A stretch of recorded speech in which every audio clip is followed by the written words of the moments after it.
warisan itu adalah matarokahul mayyit min amwalin wa huquq. Apa yang ditinggalkan oleh mayit baik berupa amwal atau harta maupun hak-hak. Jadi harta waris itu adalah harta murni miliknya si mayit. Kemudian yang kedua, harta istri yang dia bawa sebelum menikah atau yang dia peroleh selama menikah dari bekerja, itu dalam hukum fikih Islam kan mutlak milik istri sendiri. Kadang sisi ini tidak begitu diperhatikan sehingga membahas waris itu sekedar membahas hukum waris tanpa dilihat ini tadi konsep harta, kemudian konsep nafkah. Padahal kalau itu kita lihat hukum waris Islam itu sangat-sangat adil seandainya dikaitkan dengan nafkah dan kepemilikan harta. Jadi harta istri itu mutlak milik istri, suami nggak boleh ngambil tanpa izin dari istrinya. Sementara hartanya suami itu di dalamnya ada haknya istri dan juga ada hak tanggungannya.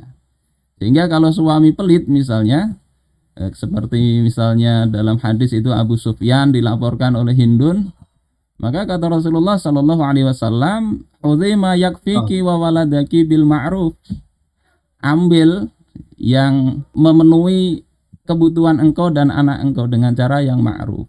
Artinya kalaupun diambil diam-diam nggak masalah bagi si istri karena ada kewajiban nafkah bagi istri dari harta suami. Terus kalau istri menafkahi sendiri, maka itu juga jadi hutang bagi suami. Ini ada beberapa rujukan yang sebetulnya sudah masyhur ya, baik di Hasiyah Qalyubi ya, di Mughniyul Muhtaj maupun Al-Mu'tamad. Yang intinya ini ya, faslun a'syara biha, ya, ini satu pasal yang si suami ketika kesulitan ay bin nafaqah, yakni kesulitan untuk memberikan nafkah, ka'antalifa maluhu aw ghusiba, seperti dia kehilangan hartanya atau dia hartanya dirampas orang. Fa in sabarat biha bi an anfaqat min maliha aw mimma iktaradathu. Kalau si istri itu bersabar dengan tidak dapat nafkah, dia bersabar dengan menafkahi dirinya sendiri dari hartanya sendiri, atau dia berhutang untuk menafkahi dirinya, sorot dainan alaih, maka harta pengeluaran untuk makan istri sendiri itu menjadi hutang bagi suami. Kalau di Al-Mu'tamad fil Fiqh Syafi'i dengan catatan kalau istri tadi memang tidak merelakan, tapi kalau tabarruk yaitu jadi pahala. Wa illa falahal fashu alal azhar, dan kalau dia tidak menafkahi dirinya sendiri, nggak sabar, maka dia punya hak untuk meminta fasakh, meminta cerai. Alal azhar dalam qaul azhar dalam mazhab Syafi'i. Jadi kalau bicara waris nanti harus dihitung juga ini seandainya si istri menuntut. Dulu saya ngasih nafkah ini, hitung itu jadi miliknya istri dulu. Jadi nggak ada istilah nggak adil ya kalau di dalam kewajiban nafkah dan status harta itu hukum Islam juga dipakai.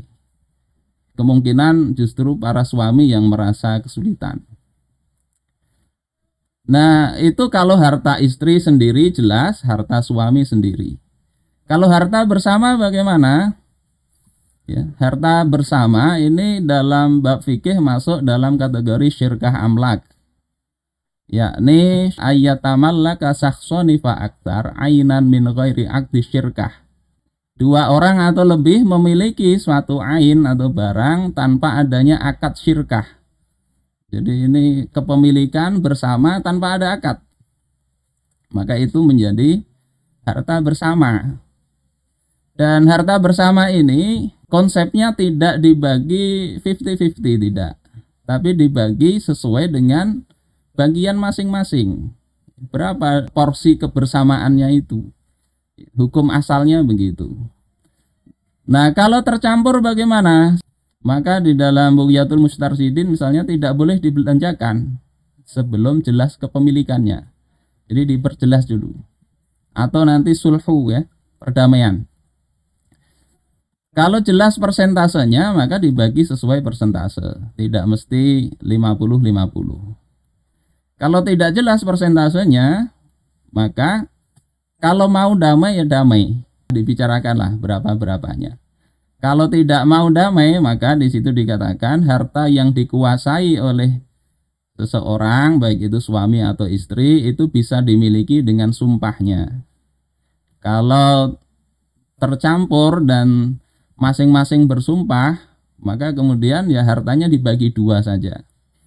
Nah, harta papan tangan itu di kasus ini saja sebetulnya. Kasus kalau nggak jelas dan masing-masing itu bersumpah bahwasanya itu milik dia. Kalau ini kaitannya cerai hidup, kalau cerai mati kan lain lagi kisahnya. Ini sumbernya.